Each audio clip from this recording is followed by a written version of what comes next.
South Africa are in a very strong position after day two of the first test at Kingsmead, Durban, after a great performance from Simon Harmer, taking 4 wickets and pegging back Bangladesh to 98 for 4 in the at the end of day two. Well, day two was actually called early because there was bad light and they came off once again. So that's just now 2 days in a row at Kingsmead where we've had issues. So the games ended started late because of the bad side screen, and then afterwards it also ended early because of bad light on day one. Now it started off normal time today, and then we ended with bad light once again. So unfortunately, that is the situation. But South Africa are currently, like I said, Bangladesh are currently 98 for 4. South Africa scored a total of 367 runs in their first innings, and that was largely due to a very good 93 of 190 balls from Temba Bavuma. Now, it was heartbreaking to see him lose his wicket, and it's going on and longer the wait for that second test century. I think a lot of people's hearts broke because of this. But yeah, we will be chatting about everything today on the show. So stay tuned. Thanks a lot, everybody, for all the support. We hit the 3,000 subscriber mark, and we are looking now to push on and hit that 4,000 mark very, very soon. So please, still, same message, guys, to all of you guys. Please subscribe. Please click that notification bell for all future videos. Then also, I would like you guys to also smash that like button. Smash that like button as many times as you can, please, because I want as many people to like the video because that's how we get more people to come on to the show. But also, you can download the latest issue of the magazine. That helps too. Every issue is 100% free, straight to your inbox every single month. Link is on the screen and in the description. You can also become a patron today. That helps us out too. As I said before, we will be talking about opening up the membership site with regards to YouTube itself. So we will try to open that very soon after we've planned our tiers and give you guys the best value as possible, because we have to think about what is going to be the best value for you guys. And then we will put that out very, very soon. We will open up the join button on the YouTube channel. But yeah, let's talk, guys. Let's talk about this particular test. It is open for call-ins. So you guys are all available to call in on the show and have your say and come give me your thoughts on this match. The link is pinned to the top of the live chat as well as in the description. So go ahead and look for that. Without further ado, let's get straight into today's content.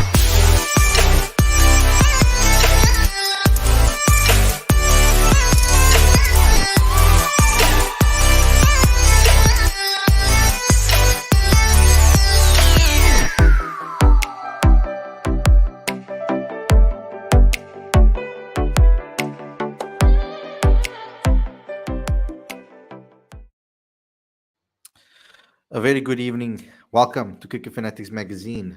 Everybody, how are you doing? This is the review show. I'm your host, Khalid. This is my co-host, Aditya. And today we will be discussing South Africa's game against Bangladesh. It's day two now. And South Africa currently sitting in a very good position. And that is very much thanks to Simon Harmer's performance with the ball. Very good performance from both spinners, I think. I think they both showed excellent class, one holding the one end, the other one attacking from the other side. And they complemented each other quite well, I think, both Simon Harmer and Keshav Maharaj. I think that the pair look very deadly. I think when we go into the subcontinent, there should be our two spinners every single time. I really think that this is a very, very good combo. They really get, they really are understanding each other and learned very quickly. We saw how happy everybody was, obviously, with Simon Harmer taking these wickets, obviously, because he hasn't been in the team in a very long time. The last time he played was in 2015. And now we're seeing him play once again in 2022. So it's good to see someone like him never give up on the fact that he wants to still play for his country. That's very good to still see that. That when the opportunity arose and he got the opportunity, he's taken it. He's also obviously put on the runs with the bat as well. So we have to give him all the praise over here because it was an excellent performance so far. 20 overs bowled, 42 runs, 4 wickets, an economy of 2.10. But Keshav Maharaj right behind him with 19 overs, 10 maidens, 24 runs, and 1.26 for the economy rate. I think that is excellent performance from the spinners, because they were the ones that really put pressure on Bangladesh. They've been the ones that were going to give them proper issues. And that's what we said, Aditya. I mean, we had a conversation about this before, and we said specifically that they went with majority of the selections that we went with on this channel. Maybe they're watching the game, maybe they're watching our channel and listening to us. I would like to hope I would hope to think that they would do so. I would like to think that they would. That they are watching our shows and listening to what the fans have to say in the live chat over here with us. Smash the like button, guys. Subscribe to the channel. Get your super chats in if you want to get involved, or you can call in and have your say on the show. But Aditya, let's get talking. A lot to talk about. Um, Particularly, I liked to see Simon Armour also put in a performance with the bat. Both Simon Armour and Keshav Maharaj putting in decent performances with the bat. But also, I'm talking about now Temba Bavuma. I mean, how heartbreaking was that, first and foremost, for him not to get over the line when everybody was hoping that they will. I mean, the conversations, I feel like the whole world jinxed him, because everybody was talking about this elusive 100 as he was getting into the 80s already, and into the and into the 90s. So yeah, it was a difficult one. That ball turned almost 6 degrees. It was an exceptional delivery, but the wrong shot to play, unfortunately. And then, to give context to that, his leg stump, hit his leg stump coming off in almost from fourth stump onto his leg stump almost. So it was an excellent ball. It kept quite low. It was difficult for Temba to play that shot to get it out. Unfortunately, 93, and he's going out. But we still needs praise for what he did to put South Africa in a position to get close to 300 when it wasn't looking really even like we were going to get close. But Simon Harmer's performance and Lazard Williams, oh my lord, all of the tail enders, they put on a great performance with a bat to push South Africa forward and get them to a nice, decent total of 367. And then Simon Harmer comes in with the ball, and that's the match situation. Aditya, what is your thoughts? Well, South Africa is certainly on top. There's no question about that.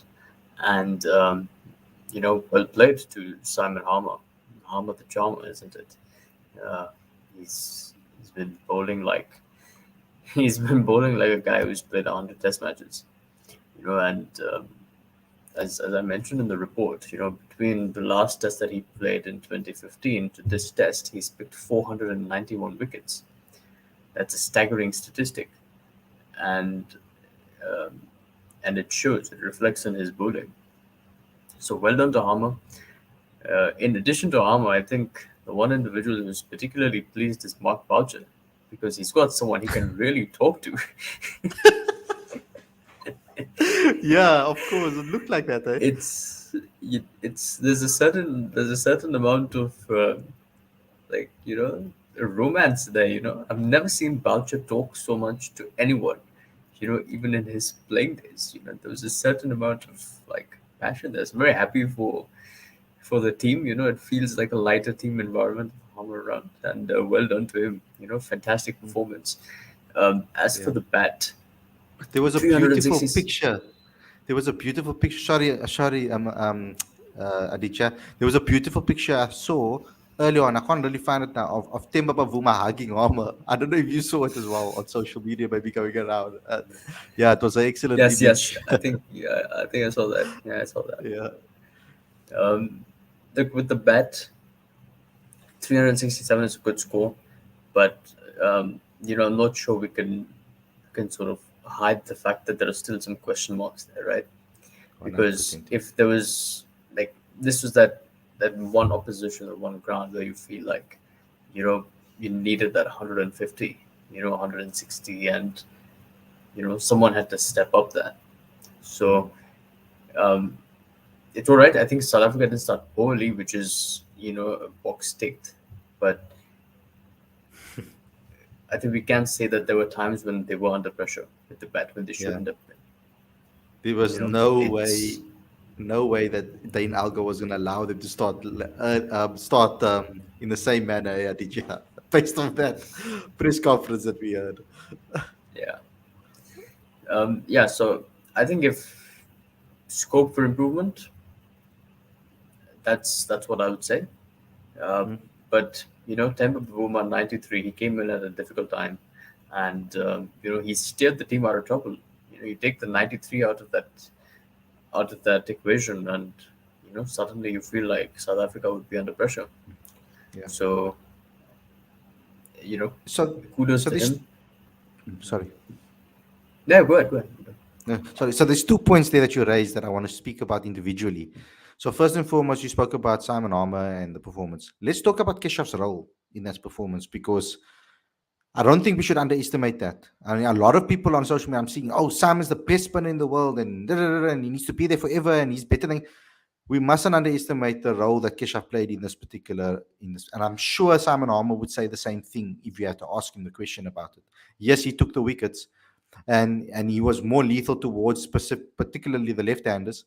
And but Keshav's role on the other end was so important. And I want to hear your thoughts on that, Aditya, before we move on to the next. I mean, this picture does say a lot of words and speaks 1,000 words, but it's a great picture to show everybody. But it looks like the team environment is looking quite pretty good at the moment. Yeah, yeah.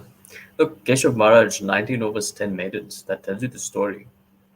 If he was able to build up a certain degree of pressure, and uh, Bangladesh were not able to score off him. So he was very disciplined in the way that he bowled, and to be able to string maiden after maiden, that helps your team. And um, it it was fantastic. Sure, as you said, Harmer walked away with the 4 wickets, but um, Keshav was Keshav was clinical. He was tight, he was disciplined, he was ruthless, and that's exactly what you want to see. And playing at his home ground, he deserves all the plaudits that come his way, Mhm. Now there was a even second if they're part that not I. wickets. Yeah, yeah, yeah. Even if they're not wickets, we need to appreciate everything with regards to Test cricket, like even the small little things that we might not notice. You know, there is a particular when it comes to the batting, however, yes, there is still a lot to speak about with regards to the batting. Let's talk about Temba Bavuma's 100 again because that elusive 100 that we're talking about.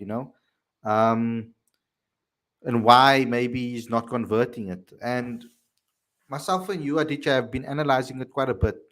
Timba's come in positions when there's a lot of overs still to bat and there's a lot of runs still to be scored, and the team is under a hell of a lot of pressure. And he tends to, when that happens, he tends to soak up a lot of pressure up top.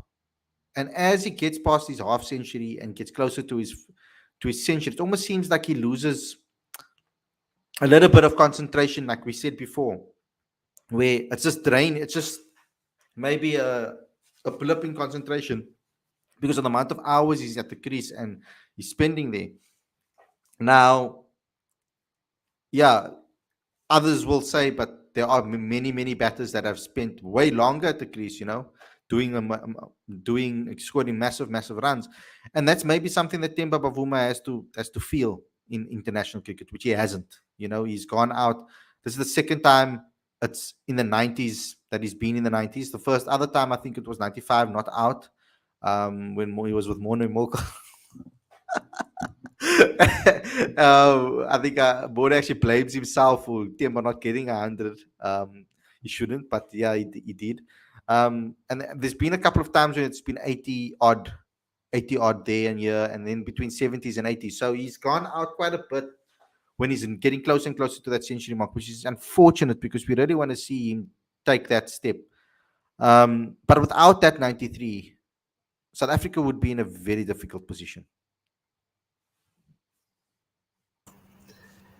Yeah, I mean, like I said, you take the 93 out of the equation, and suddenly South Africa find themselves under pressure.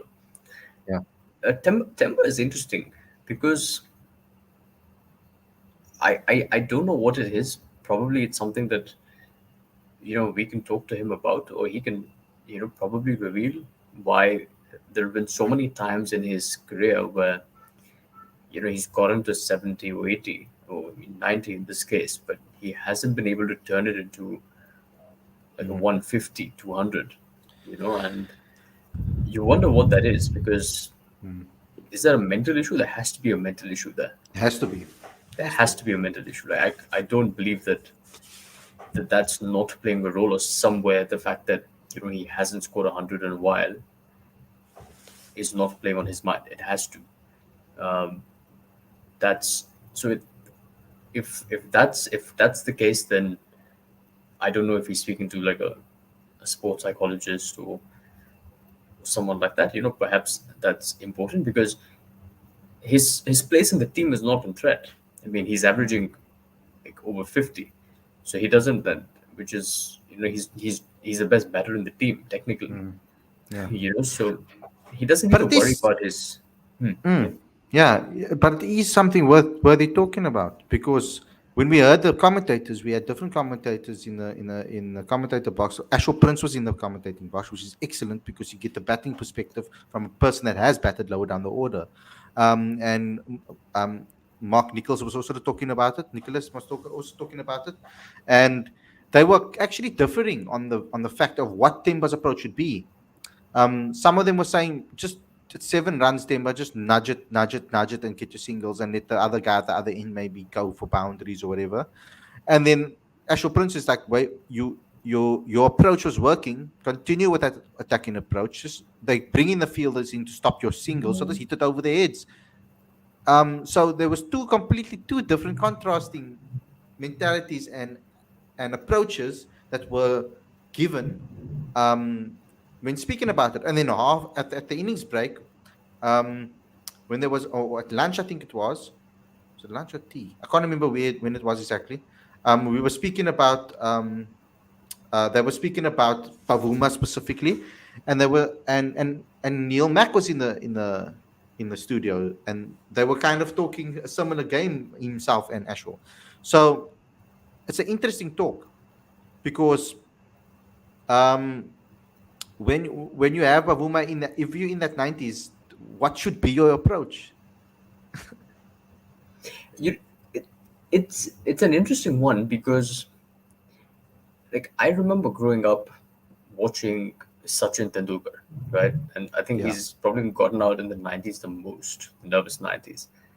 And in his case, I can actually understand if that was attributed to a certain degree of nervousness, because, you know, Sachin Tendulkar has played under more pressure than, any other cricketer that I know.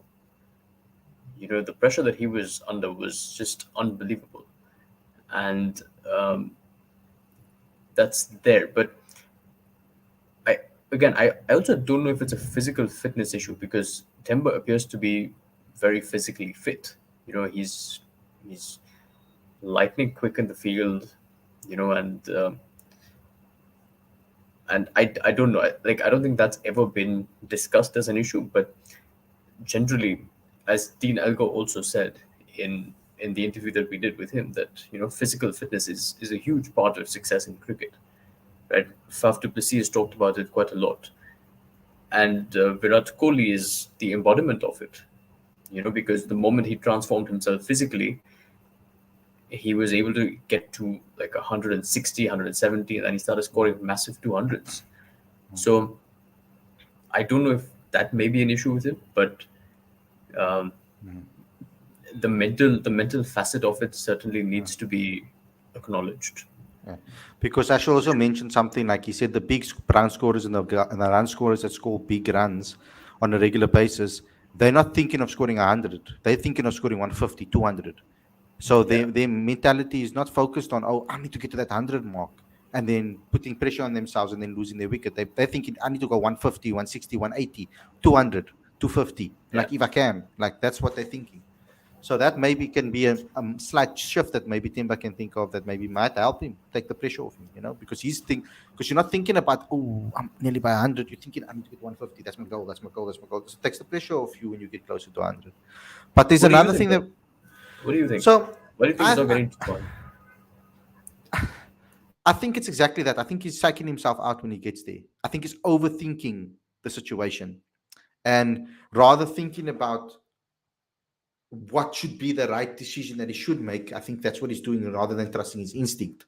And I think Temba's an instinctful person. I think he should, when he's getting into the 90s, he should just play on the ball on merit and be instinctive rather than thinking, oh, I need to protect my wicket. And I think currently, when he's getting into those positions, he's protecting his wicket rather than thinking, oh, I need to go past that. I'm not. And I think that might be a good assessment. I actually agreed with Ashel Prince and a lot of the things that he said, and that's why I like him in the box, because he's talking from a batter's perspective and being there. I actually thought it was a very good way to look at it, because if you change the mental approach and do the opposite of what you expect to do in that moment, which is preserve yourself and take it easy and look for the single, that mental switch, doing something unorthodox, might be a good way to put pressure back on Bangladesh as well as take pressure off you. So I do agree with the stuff that Ashwell had to say today, um, on the show. Let's talk about one more thing, and that's Wiaan Mulder's position. Because if they're not going to be bowling Wiaan Mulder as the seventh option, that's the only reason why I would pick an all rounder in this team. Because otherwise they could have just played with four bowlers, and ultimately they could have just had the two seamers, and they could have had the two spinners. Ultimately, that would have been okay. And if they were worried about transformation, they could have played Kyle Zondo as an extra batter, for example, and then they could have beat all of those problems that people would have had with regards to transformation and all those type of things. They could have solved it, and then you testing without actually causing too much problems, like with the lineup, because uh, essentially Wiaan Mulder hasn't been used at all. So literally all he's been there for was that duck. So if they're looking at him as the main, as a batting all rounder in the team, that its contribution with the bat is what should be keeping him, and then he shouldn't be picked. I mean, there's a possibility of in the future maybe even picking Simon Harmer as an all rounder, because the way he's looking with the bat. I mean, no, he can bat and hold the bat. It would be ideal, obviously, if you had Keshav and him 8-9, and then had a bat all rounder. I think when Marco Janssen obviously comes back, it solves a little bit of those problems with regards to that. But you could have played an extra batter, especially when we knew this wicket was going to be a little bit low and slow. But what do we do with Wiaan Mulder? Because, like, I made a point on Twitter. I said that with certain players, like for example, let's use Wiaan Mulder as an example. Wiaan Mulder is not scoring runs. He needs to score runs to be in this team. Send him back to domestic cricket. Wiaan Mulder has gone back, scored hundreds, and we're thinking, okay, cool, he's found his form. And the argument has always been, let him go find his form in domestic cricket, score hundreds there, and then come back, and then he can come do it in international cricket again. He has come back to international cricket, and then he gets a duck in his first game back. So has that domestic cricket helped him? Is that the problem? Or is it more of a technical flaw? Or is it something else that they can allow him to do to help him sort out the issue that he has? I think it's a bit lazy to take that approach, to just say, oh, he's not scoring runs in Test cricket. Let's join him to domestic cricket. Let himself help himself and self cure himself, self heal himself, and self-diagnose himself as well, because you have to diagnose yourself first before you can actually find out. Let him go find out himself what is going on with himself. When he's ready and he scores runs, he can come back and figure out whether he's overcame his problems or not. Whereas I feel that they need to be a little bit more hands-on and follow and try to diagnose the issue beforehand. Send them back to domestic cricket, and then, if domestic cricket is the right thing for them to do, sort out the issue if that's what they need to do, and then send them back to Test cricket. But I think that we need to be a little bit more hands-on with the players that we are looking to take us forward in the sport.